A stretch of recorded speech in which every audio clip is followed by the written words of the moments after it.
सध्या राज्यामध्ये आषाढी एकादशीच्या निमित्तानं निघणाऱ्या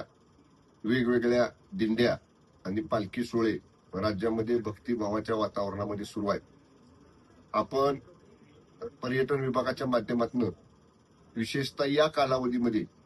जे परदेशी पर्यटक महाराष्ट्रामध्ये पर्यटनासाठी येत असतात त्यांनी त्यांचा थोडासा काळ यासाठी द्यावा आणि हे कसं आपल्याकडं वारी साजरी केली जाते, लाखो लोक कसं शिस्तबद्ध पद्धतीनं वारीमध्ये सहभागी होतात याचा अनुभव परदेशी पर्यटकांनी सुद्धा घ्यावा, यासाठी आमच्या महाराष्ट्र पर्यटन विकास महामंडळाकडनं पर्यटन विभागाकडनं मुंबईमध्ये असणाऱ्या जे राजदूत आहेत वेगवेगळ्या राज्यांचे त्यांना देखील आपण विनंती केलेली आहे आणि त्यांनी जर अशा पद्धतीनं संमती दिली तर पर्यटन विभागामार्फत या सर्व